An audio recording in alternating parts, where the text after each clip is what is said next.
Good evening. It's a great night to work for children in the city of Fort Worth, Texas. I'm calling this meeting to order. The time is 5:32 p.m. In accordance with the Texas Open Meetings Act, Texas Government Code, Chapter 551, this meeting is officially open with a quorum present. This evening, our pledges will be led by students from Burton Hill Elementary School, where Terrence Bigley is the principal. He will introduce the students in just a moment, but first, let's please stand to recite both pledges.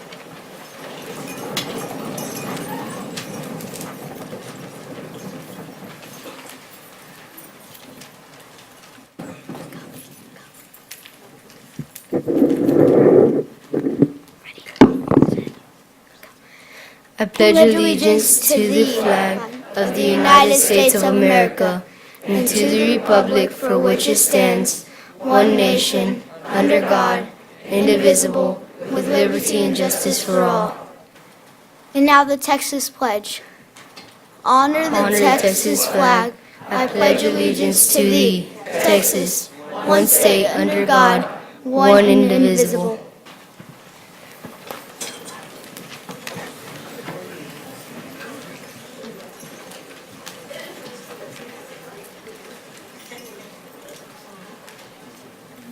I'd like to thank these two gentlemen who came in today. They're part of our student council, and so we have Carson Percival and we have Giovanni Saavedra. So we're grateful for them. The great young men they are and the honorable character that they show every day. So thank you.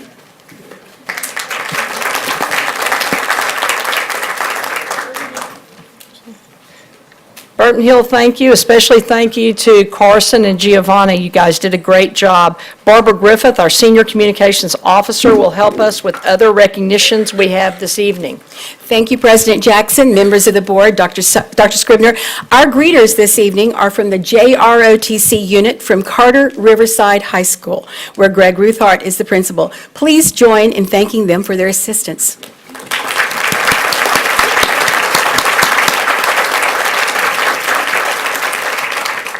Tonight, we are honoring several Fort Worth ISD students who have achieved athletic recognition at the state level. London Leslie is a senior at Arlington Heights High School. London is the epitome of the student athlete while representing Fort Worth ISD and Arlington Heights at the state level. London has served as student trainer for football and was recognized by the Texas State Athletic Trainers Association for all-state academic achievement. London returned to Texas High School State Powerlifting Meet for the fourth consecutive year this year. London lifted 1,150 pounds on her way to securing the Texas 5A Women's State Powerlifting Championship of 2018. Before winning the championship this year, London placed third and second in her previous years in her weight class. Her coach is Charles Perry. London, would you stand up?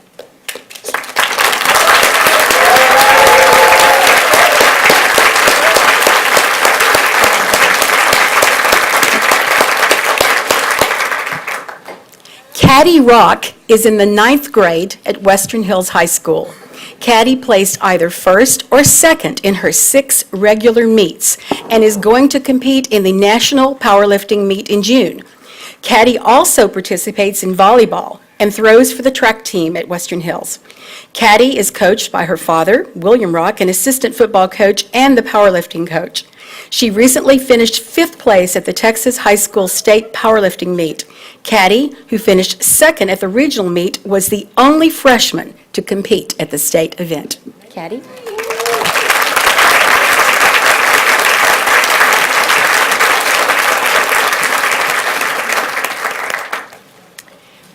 Brenda Sanchez is a senior at Diamond Hill Jarvis High School. Brenda has committed to the University of North Texas powerlifting team. Coach Dylan Metzger, a first-year coach at DHJ who helped start powerlifting this year, is attending the board meeting with Brenda. Brenda finished 5th place in her class at the Texas High School Powerlifting Meet.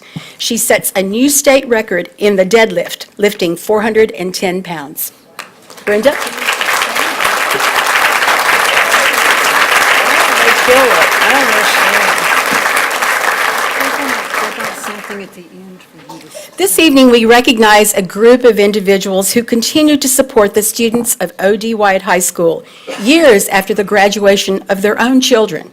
The O.D. Wyatt Alumni Group was established in May of 2015, and since then, the alumni group has gone above and beyond to give back to their alma mater. They have sponsored events such as the Homecoming Dance and Parade, started the Women of Wyatt mentoring group, where women who graduated from Wyatt and are working in different facets of the community return to mentor students, organized beautification projects for the campus and donated a brick marker for the campus, and they support band, choir, and even sponsor the cheerleaders to participate in the Orange Bowl in Florida for the first time in history.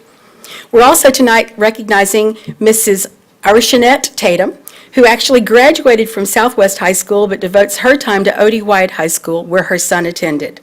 Mrs. Tatum began volunteering in 2009, and even after her son graduated in 2013 and is in college, she continues to sit on the site-based decision committee for Wyatt. She's part of the PTA and band boosters. She volunteers to help wherever she can, lending a hand. Needless to say, the O.D. Wyatt Alumni Group and Mrs. Tatum ensure all Wyatt students know they have the support of the community. We want to thank the O.D. Wyatt alumni and Ms. Tatum for all you do for our students. And Jessica Becerra from the Family Communications Department will now present you all with a certificate of appreciation.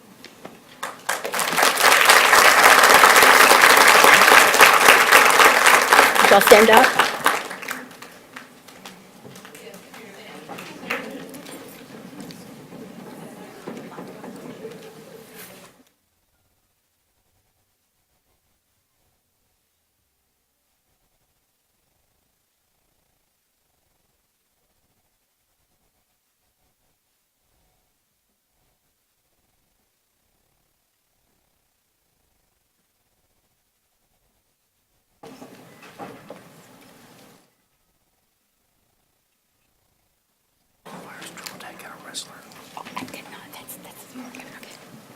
All right.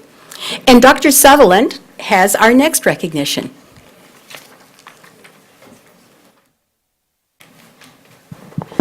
Thank you, Ms. Senior Officer Griffith.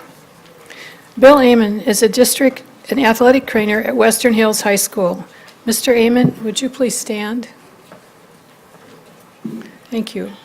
On Saturday, January 27th of this year, Mr. Amon was attending a basketball event at Western Hills High when a 9th grade student from South Hills High School left his game and began exhibiting some concerning medical symptoms. Mr. Amon attended to the student, but nothing seemed life-threatening. Because of his training, however, he instructed one of the athletic trainer students to bring the automatic external defibrillator, AED, and to call 911. Just as the student returned with the AED, the South Hill student stopped breathing, and his heart had stopped as well. Within moments, Mr. Amon had assessed the athlete's condition, begun CPR, and connected the AED to the student. A Benbrook police officer arrived to assist. The AED did its work and shocked the student's heart, and he resumed breathing on his own. Athletic trainers usually take care of bumps and bruises. They tape ankles and apply light ice packs. Occasionally, they must perform concussion protocols to make sure the hard knocks are not too hard. But every once in a while, a trainer will be called upon to save a life, even though the trainer might say he or she was just doing his job. The Fort Worth ISD is proud of you, Bill Amon, and all of our trainers and nurses for their professionalism, their training, and their caring. Please join us in recognizing Bill Amon of Western Hills High School. Thank you so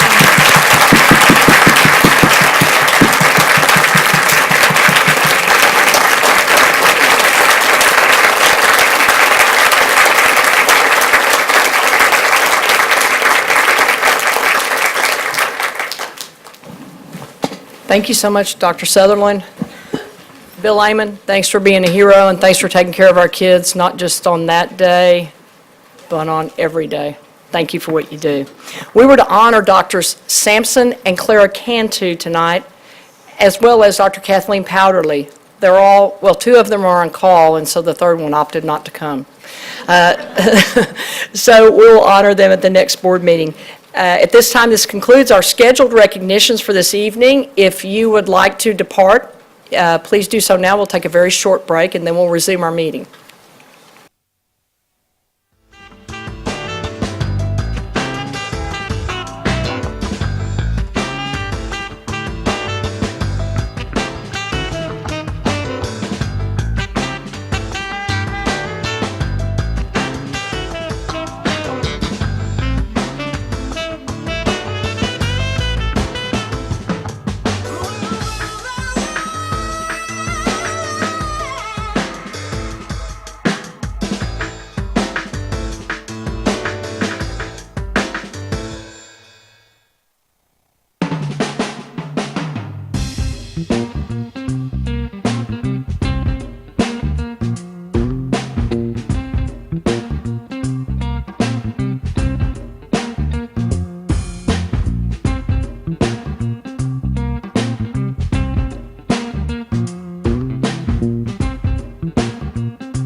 We are so fortunate, those of us that are still here, because we actually have one more recognition. So let's give Ms. Griffith a round of applause, and let's...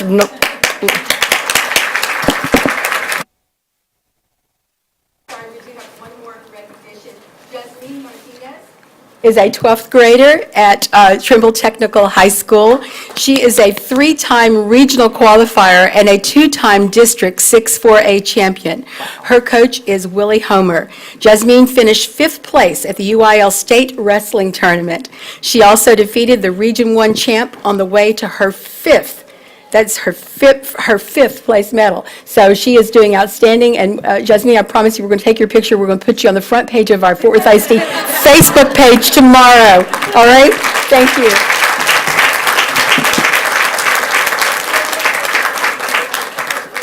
Thank you. Thank you, Ms. Griffith. And at this time, we'll be at number 4 on our agenda, which is Lone Star Governance. And I'll hand it off to our superintendent, Dr. Kent Scribner. Thank you very much, President Jackson, members of the board, and Fort Worth school community. We are here this evening to provide the board a report on our secondary instructional day, the move toward 2 sets of common schedules, one for our traditional comprehensive high schools and another for our schools of choice. This move will be joining many of our nearby North Texas and peer districts, some of whom who are achieving quite nicely in terms of the accountability system. Arlington ISD, Austin ISD, as well as Dallas. So tonight we'd like to provide outline for you the parameters and rationale for this move in our efforts to prepare all students for success in college, career, and military readiness.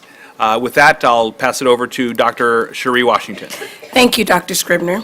Good evening, President Jackson, board members. Tonight, we'd like to share our presentation about the 8-period Common Day schedule and how it aligns to our mission, which is to prepare all students for success in college, career, and community leadership. The 8-period day allows for a total of 32 class periods, efficiency in sharing resources and staff, and opportunities for remediation as well as acceleration. While the teacher workday will not change, the student instructional day will increase by 15 minutes. High schools across the district will begin at 8:15 a.m. and end at 3:40 p.m. There are 21 high schools in Fort Worth ISD. 13 are considered traditional campuses and will follow an 8-period school day. Our schools of choice will maintain their current schedules with the exception of the new I.M. Terrell Academy for STEM and VPA, which will open August 2018. The 3 early college high schools, Marine Creek at the TCC Northwest Campus, the Collegiate High School at TCC South, and beginning this year, the Texas Academy of Biomedical Sciences will move all 4 grade levels to the TCC Trinity River Campus. These campuses will follow the schedule of their partnering higher education institution. As many of you may recall, at our last board meeting, Ms. Arispe shared the new A through F accountability system. High school students must master the STAR end-of-course assessments in Algebra 1, English 1, English 2, Biology, and U.S. History. This ties to the district's and the state's expectation for excellence for all students. Domain 1 also measures student performance in college, career, military readiness, and graduation rates. In some courses, the state requires prerequisites to be taken in a course sequence. For example, in order to take geometry, a student must pass Algebra 1 as a prerequisite to geometry. If a student is on track for graduation, they will take the following math sequences: Algebra 1, Geometry, Algebra 2, and a 4th-year math. A student who does not pass Algebra 1 during their freshman year, they will be off track for graduation. These students will have to only rely on intervention before school, after school, and in summer school. Unfortunately, the participation and success rates do not yield positive results. For this student, the 8-period day will allow for remediation and intervention opportunities during the school day.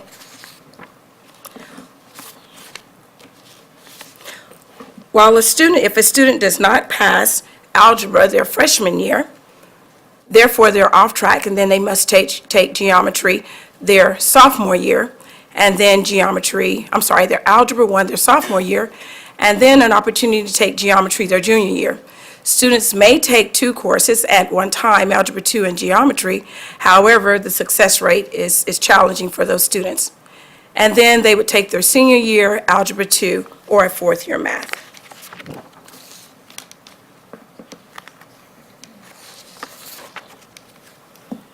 For a student on the acceleration track, having taken Algebra 1 and Geometry in middle school, the 8-period day will provide opportunities to take upper-level mathematics courses or dual credit courses. We're a little bit. Yeah, it's not showing, that's what the issue is. I'm sorry, we'll back up a little bit. So while we have worked very hard to reduce the number of failures, 12% of our students, almost 800 students, fall into the category of being off track for graduation. When we add fall and spring failures, the numbers increase significantly. Additionally, there are prerequisite courses that impact English 1 and English 2. For a student on the acceleration track, having taken Algebra 1 and Geometry in middle school, the 8-period day will provide opportunities to take upper-level mathematics courses or dual credit courses. This schedule also provides flexibility. Students with heavy course loads may enroll in high school enrichment as an independent, peer, or group study session. Seniors and some juniors who have already gained the necessary credits for graduation and who may have other obligations may enroll in the late arrival or early release courses. The rationale for a common school day schedule also provides the opportunity for equity and access. While some campuses have a high number of AP, CTE, and dual credit courses, it is our goal for those campuses to continue to increase advanced academic offerings as well as increase advanced academic offerings across the district.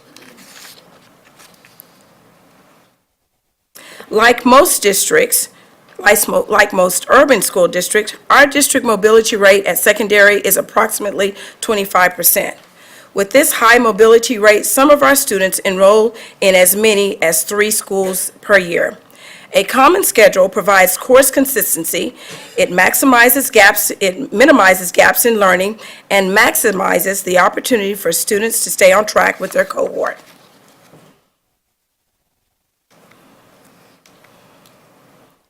The 8-period day at the middle school level offers vertical alignment, resources, and staff from middle to high school.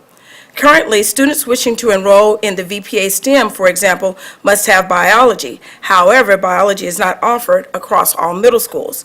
Alignment will prepare our students for the necessary prerequisites to enroll in choice schools. Alignments in athletics, fine arts, and advanced courses promote early engagement. It builds extracurricular programs at all levels.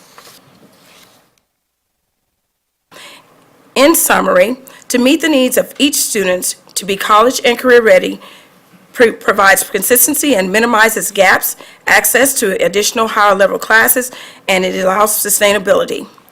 And I'll end with this quote. The key is not to prioritize what's on your schedule, but to schedule your priorities. Thank you. At this time, I'll entertain questions. Thank you, Dr. Washington. Dr. Sutherland.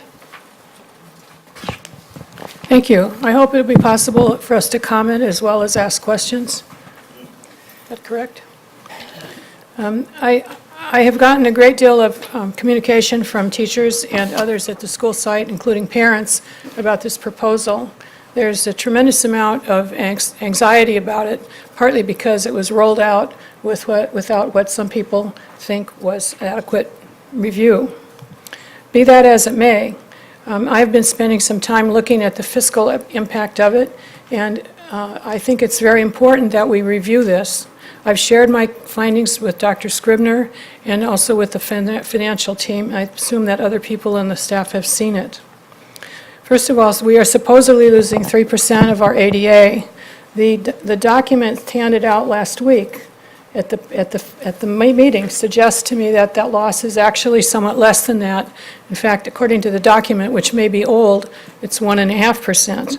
Be that as it may, the 3% corresponds in the budget to $12 million a year loss in the coming budget year. And it's certainly true that if there are fewer children, there has to be less money. I'd like to emphasize that the dollars per child provided by the state does not decrease. The only thing that is changing is the way the district is spending those dollars. And here's what I learned. Out of the 12 million ADA reduction, 18 million of it is going to the schools, the school sites. School sites will lose that much control. I presume most of that is, but not all of it, is staffing. Secondly, they'd add $6 million to the central office. And this situation was rolled out, no one was told that we would be adding a great deal of staff to our central office. Next thing is the cuts to the high school are devastating. As nearly as I can tell, the high schools will be losing about $10 million for the 13 high schools. Just to give you some numbers, Arlington Heights High School is going to have $1.6 million less. Pascal, $900,000. Trimble Tech, $900,000. 1.1 million in Western Hills. The only increase that any high school gets is Carter Riverside, which gets an additional 1.4 million. There's no explanation provided with these, which is not the staff's fault. So I don't know what the logic behind this is, but it seems very strange that everybody should be losing money, including schools that are full and will be full next year when one school is getting more money. I also want to comment that it appears to me that there was insufficient participation in the decision-making process, this is an opinion of mine, from the secondary wing. Although we have an incredibly strong assistant superintendent of secondary education, there are 2 or 3 other people, I'm almost done, with elementary backgrounds, and it makes it somewhat top-heavy. So this is about all I have to say right now. I think you'll hear in public comment that there will be a lot of comments, and I think this is a very serious problem, and we should take this back and review it before it's implemented. Thank you. Thank you, Dr. Sutherland. Trustee Judy Needham, welcome back. President.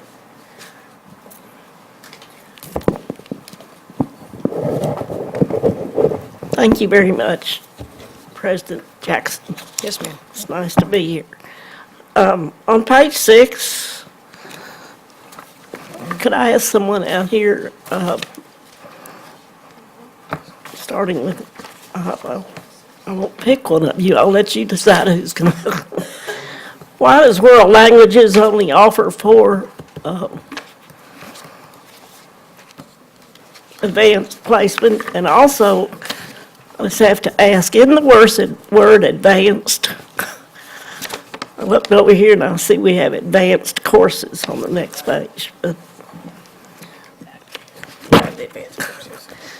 So I asked first about world languages. Is that because we don't have very many courses in another language for them to take it?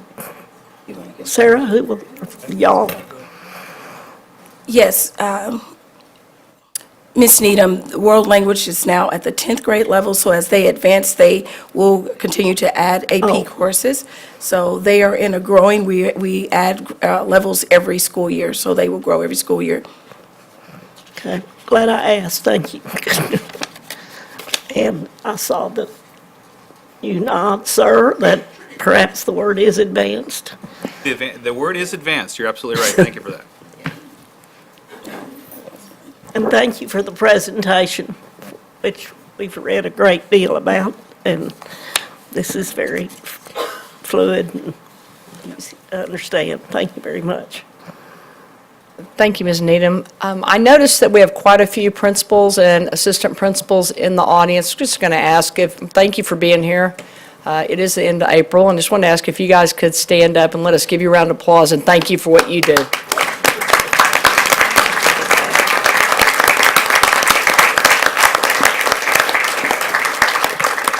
Thank you all so much. And at this time, we will move on to public comment. Ms. Dr. Washington, thank you for your presentation. Thank you. Ms. Heather Leaf and Mr. Devoyd Jennings.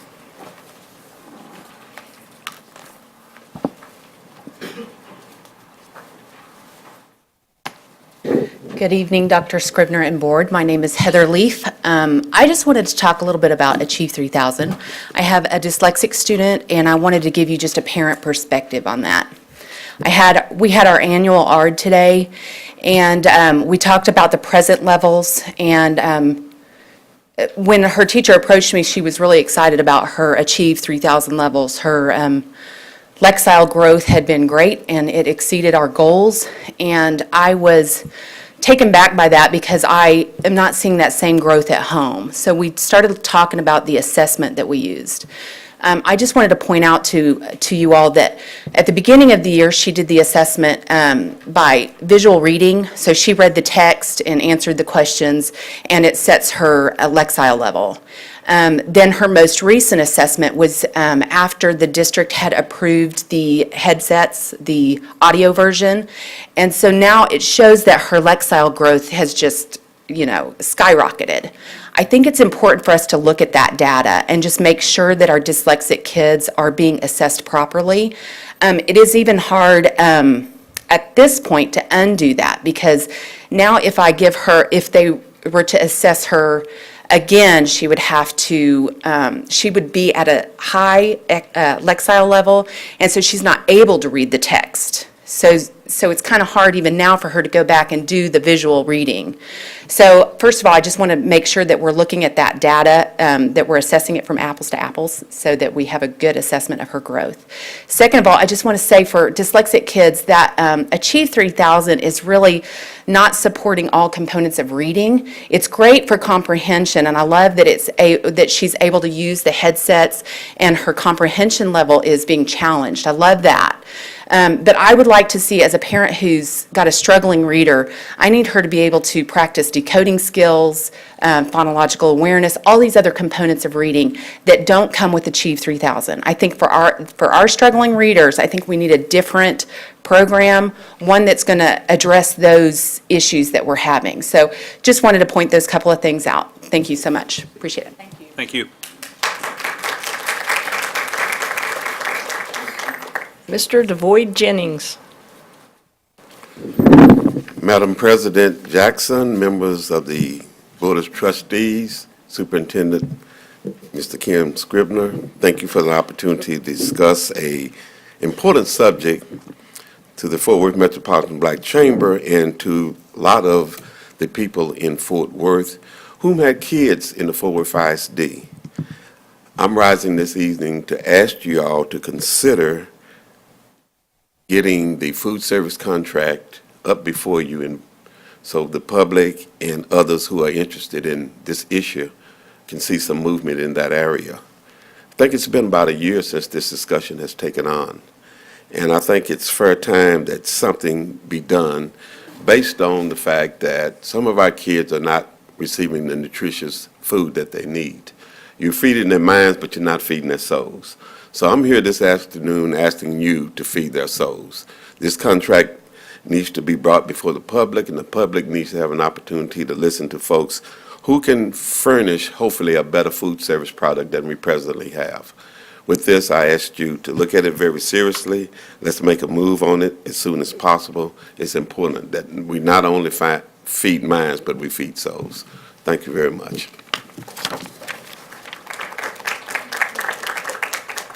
Giselle Lopez.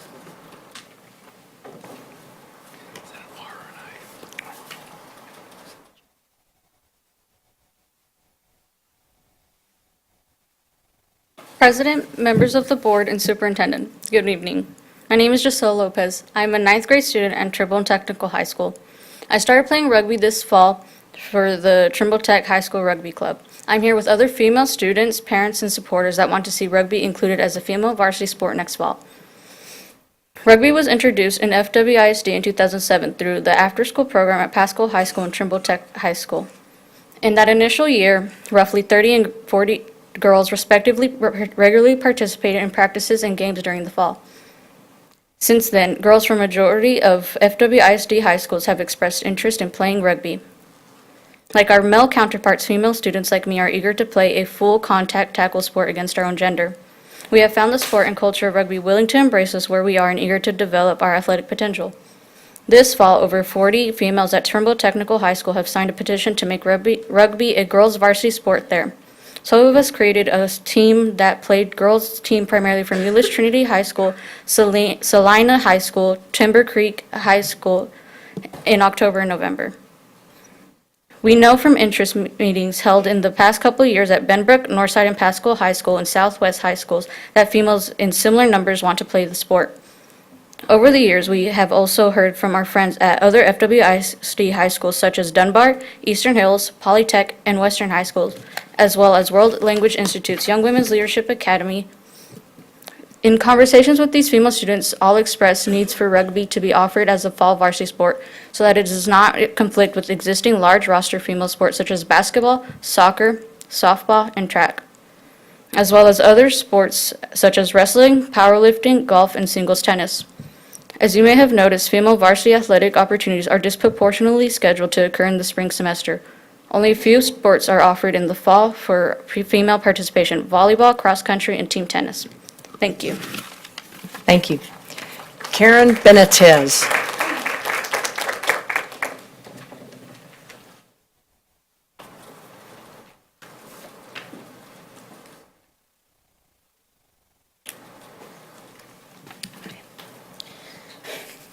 President, members of the board, and superintendent, good evening. My name is Karen Benitez. I am a 10th grade student at Trimble Technical High School.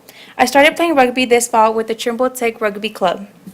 Starting in January 2016, emails were sent by our school rugby club faculty sponsor to members of the school board, as well as top district and athletic department leadership, notifying them of large female interest in the sport.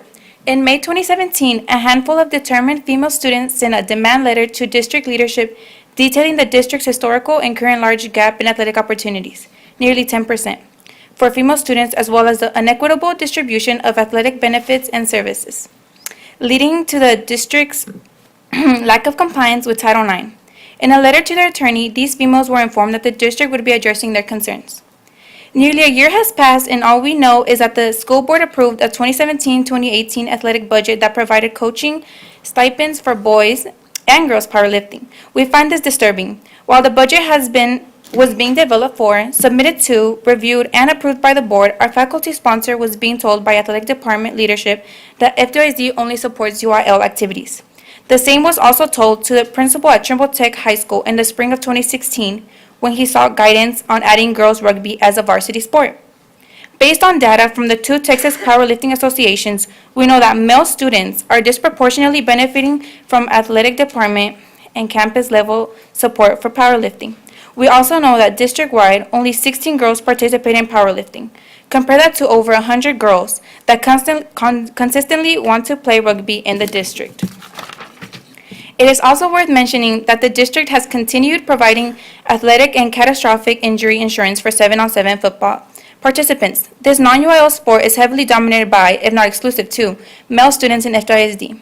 And unlike the treatment given to the district's female rugby club teams, 7-on-7 teams are routinely provided preferential field space and time by campus administration and athletics coordinators. Thank you.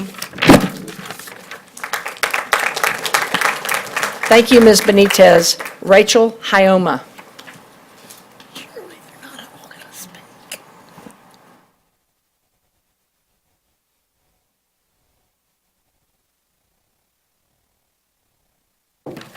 President, members of the board, and superintendent, good evening. My name is Rachel Haloma, and I am a 10th grade student at Trimble Tech High School. I started playing last spring along with my older sister Danielle, a junior at Tech, and our younger sister Michelle, who joined us in the summer and looks to continue playing rugby next year as a freshman. As a member of the Trimble Tech JV soccer and varsity tennis team, I am strongly in favor of adding rugby as a fall varsity sport parallel to the football season. The field space is there. As illustrated by the recognition of powerlifting this evening, it is a matter of priorities and cooperation. Somehow these lifters are provided access to weight training facilities during the most active months of the year, when winter and spring sports overlap. We also are shocked at the resistance of football, baseball, and softball coaches to share their field, as well as our principal and athletic department inability to advocate on our behalf. How is it that teachers are routinely required to share and float around classrooms, but our baseball and softball fields are off limits during the off-season? And why is it that boys and girls soccer can work out in equal practice time on the turf field, but football does not? These actions only send a message that females' interests are worse. These only send a message that females' interests are worth less than those of our male counterparts. Thank you.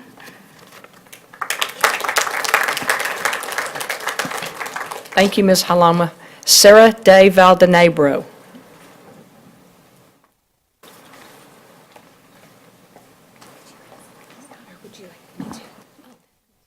Thank you.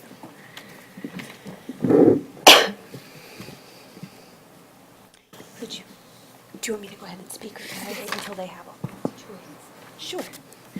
Good evening, President, members of the board, and Superintendent Scribner. I'm here to speak about the common 8-period schedule. There seems to be a tendency to conflate the term common schedule with an 8-period schedule. These are not the same. There are definite benefits to having all schools on a common schedule. However, this common schedule does not necessarily need to be an 8-period schedule. In the materials I provided, you will find a comparison of 7 different schedule types using 15 different metrics. The 2 iterations of an 8-period schedule reflected, teaching 6 of 8 and 7 of 8, rank as the worst of all available options in 6 and 8 of the different metrics respectively. In terms of instructional time, moving from 7 to 8 periods removes 5 minutes per day, 7.5 hours per semester, 15 hours per year, and 60 hours per 4-year progression for core subjects. I failed to see how removing instructional time increases student success. Mathematically, this schedule will not save the district any money. In fact, it will increase costs. Allow me to provide a very simplified example. A hypothetical campus on an 8-period schedule with 1,000 students would collect 8,000 course requests. Divided by an average of 25 students per class would create a need for 320 sections. Divided by 6 sections that each teacher would teach creates a need for 53.3 teachers. Whereas that same hypothetical campus managing 7,000 course requests would result in only 46.6 teachers needed, a difference of 6.7 teachers. A common suggestion is that not all students will take 8 classes. Some will be allowed to arrive at school late and leave school early, as well as taking local credit high school enrichment courses throughout the day. To that I ask, how is that different from a normal 7-period schedule, except that students now have less time per class period to learn? The 8-period day threatens to take class time away from students who are already struggling to learn with 6 or 7 classes on their plates in the interest of giving them a chance to retake courses in which they did not learn originally with 8 classes on their plate and less class time. 8 classes is too many for anyone, much less 14 to 17-year-olds with low literacy levels, poor or extinct managerial skills, and little incentive to do well initially in classes they can take over multiple times. Nowhere else in the academic world are students expected or required to juggle 8 classes at a time. Additionally, I suggest that this proposal for adopting an 8-period schedule is creating and perpetuating a reactive rather than proactive culture. We are treating failures as inevitable and devoting time, effort, and resources to recovery rather than to the prevention of failure in the first place. Finally, and most troublingly, it is alarming that this very significant change affecting so many campuses is being implemented with almost no opportunity for discussion, evaluation, or revision. Course requests have already been collected, master schedules are already being built, and yet there are still concerns and suggestions from teachers, administrators, parents, and other stakeholders that have not been adequately addressed regarding whether or not this schedule is truly the best option for students. Thank you for your time and consideration. Thank you. Stephen Poole is our final speaker of the evening.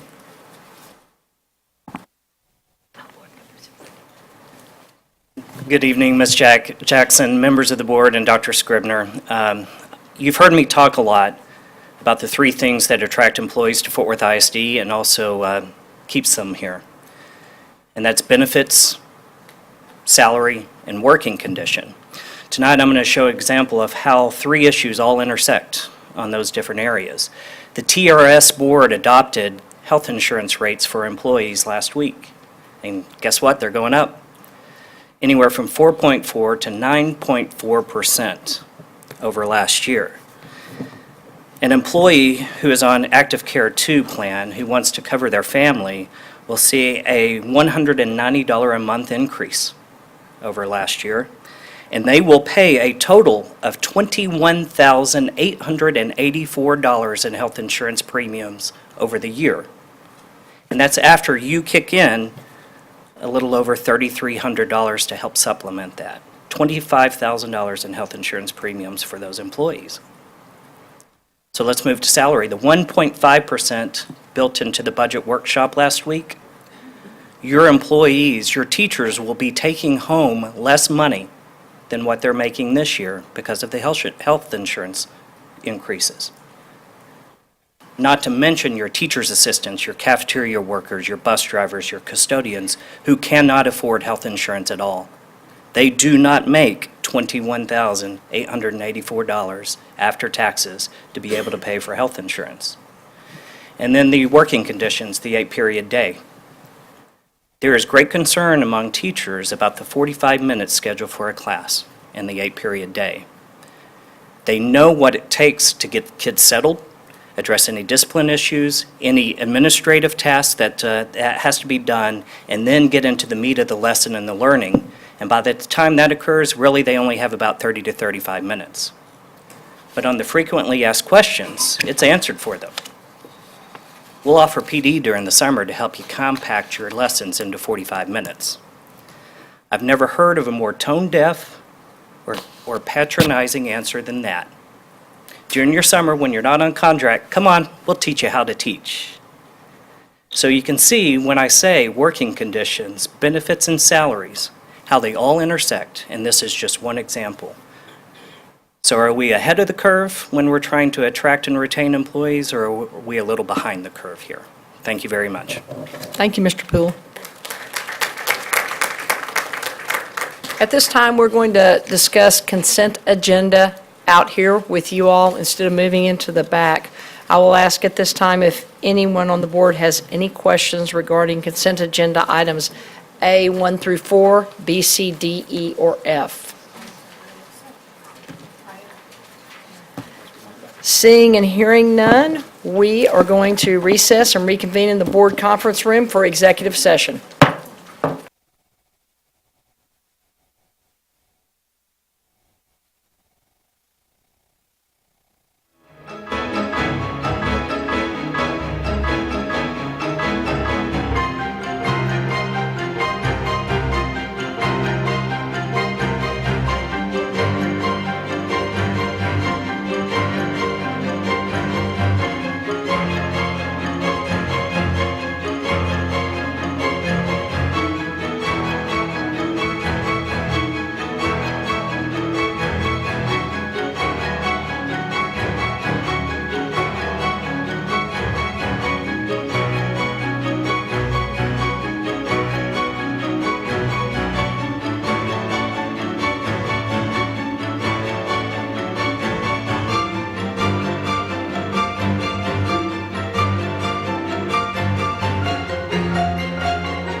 I'm a math teacher, he's a history. Hi, how are you? Meet Debbie and Zach Reimer. Debbie was recently named Pascal High School's Campus Teacher of the Year. Her passion for her students, that's beyond compare. Her son Zach took the honor at Polytechnic, He's a great teacher. which put them both in the running for District Teacher of the Year.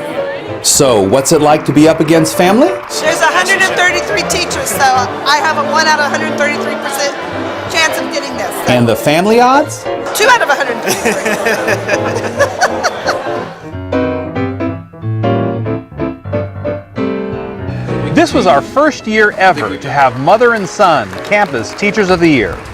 But family plays an important role in Fort Worth ISD every day, and in many different ways. You ready for school? You gonna do good? Okay. Bridget Henry and her son Abrian go to school together at the Leadership Academy at Maud Logan Elementary. He's a first grader. You gonna do good on your test today? Okay. Have a good day. She's a family communications liaison. Just fill this whole packet out for me. So while Abrian is busy learning, his mom is helping other parents. She's very active in all of our activities. We couldn't do without her. I don't have a lot of education. I wanted to help families like me who never understood a school district. In April, we have a parent meeting coming up. I want parents to know that we really do care and want to help their children and them as well. Across town at Westcliff Elementary, there's a culture of caring that makes everyone feel like family. Hi, Dr. Scribner. How are you? Welcome to Westcliff. Thank you I'm glad very you're much. here. So the topic this month is family. It is. I have just the classroom for you. Great, let's go. Okay. Thank you. Yes. So there really seems to be a feeling and a culture of family here at Westcliff. We want our families to feel like they really belong here. That's wonderful, and we can learn as much from our families as they can learn from us. It's really special because then we all feel like a family together. In the back seat. Hello. Here in Miss Farney's 4th grade writing class, she's guiding students in storyboarding. We're going to draw the pictures first. Then we're going to add the words. What is something exciting about you? You went to Hawaii? Wow. What other kinds of lessons do students learn in terms of telling a story and connecting? They love to talk about what their moms and dads do with them. They always make connections with their own personal lives. Fort Worth family. Yes. How are you going to tell me about the day you got him or leading up to it? Leading up to it. I got it for my birthday. Oh, okay, so it was a birthday present. Okay, because I know I've seen Bruno, and Bruno's really cool. This is him jumping into the pool. Speaking of family, bye everyone. Hi. Thank you for letting me visit your class. And Santina, what time are you going to be home this afternoon? Around 3:30. Have a good day. Meanwhile, back at the Teacher of the Year dinner, Zach Reimer. just one rhymer was named a finalist, but 2 rhymers celebrated. So deserves this, so absolutely. He's the future of Fort Worth ISD. Spoken like family, thank you all for being part of our Fort Worth ISD family.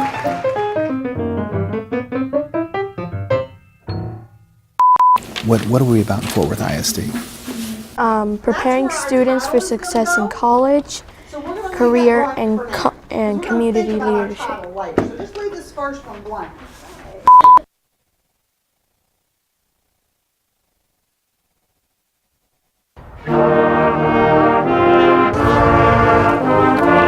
Welcome to the Fort Worth ISD JROTC Annual Pass and Review. Sir, the colors are present. The JROTC program is a tremendous example of civic leadership. Congratulations. We have over 99% graduation rate, almost 50,000 hours of service, and no program in our district better exemplifies our mission of preparing all students for success in college, career, and community leadership. So it's for the seniors, as you get ready to depart, take with you all the skills that you've learned. Make the communities, the schools, the organizations that you get involved with after your graduation better, because you're the future of our country. I am ecstatic about graduating. I'm counting down the days to graduate June 3rd, so I'm excited for that. And the school I'm going to is West Point, New York. Every student has potential, and our job is to help them reach that potential, that possibility of becoming. And that's why they're here today, just by being recognized by the civic patriotic groups. You see that. Left, left, left, right. Everybody loves a parade.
In accordance with the open meetings law, this board opened the meeting at 5:32 PM in this boardroom with a quorum present, recessed and reconvened open session in the board conference room, adjourned regular session, convened executive session, adjourned executive session, and now reconvened open session at 6:53 PM in the boardroom with a quorum present.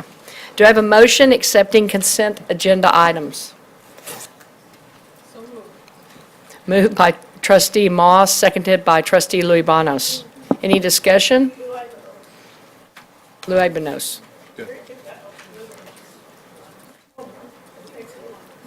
Look, I was 1 out of 3 tonight on public speakers, too. I'm having a bad night. I'm glad you're back. All right, yes, ready, move to voting, please. And the motion passes unanimously.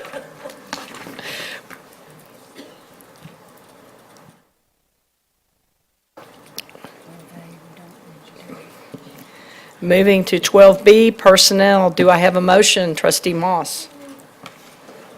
12B or 13A? No, 12, not yet, no. 12B is to you. Personnel. 13A? I'm sorry, we're at 12B. Okay. I asked for clarification on that. There's a second. Moved by Dr. Sutherland, seconded trustee Ramos. Dr. Scribner, would you like to make introductions, or? We vote first, or? We need to vote, excuse me. Well, it's even getting better as the night goes on. Any discussion? None. Let's move to voting. 2, 3, 4, 6.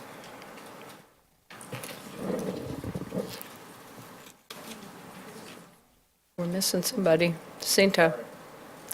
And the motion passes unanimously. Dr. Scribner, would you now like to make introductions since we have voted? Thank you very much, President Jackson, members of the board. At this time, I'd like to turn it over to Dr. Cherie Washington, who will introduce our administrative appointments. President Jackson, board members, tonight I would like to introduce or reintroduce to you Ms. Cassandra McAllister. She is currently the principal at Hazel Harvey Peace Elementary. She is going to be the new principal at Glencrest 6th Grade Center. Ms. McAllister.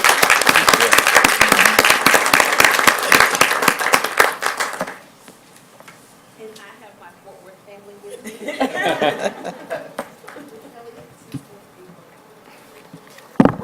This should have some kind of words written in there or something. Thank you. Also, I'd like to introduce to you the new associate principal of the STEM VPA Academy at IM Terrell, Ms. Kathy Sherler. She is currently an assistant professor at Oklahoma Baptist University.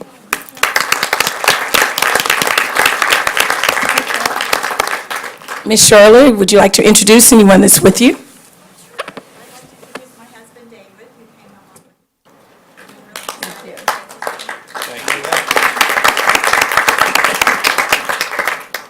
We are now at 13A, take action to approve district teaching permit for non-core CTE courses. Do I have a motion? Yes. I move to approve Shan Alsbrooks for a district teaching permit for the non-core CTE course of fire science. Moved by trustee Moss, seconded by trustee Luibanos. Please move to voting.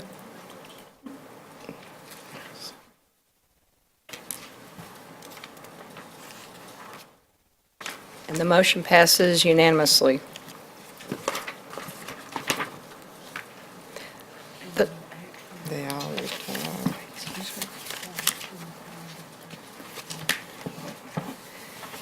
And we are at the end of the agenda because 13B requires no action. Any comments by board members? Dr. Sutherland. Very briefly, I spent some time at Woodway Elementary last week, and it was a pleasure to walk through the halls and see the kids all happy.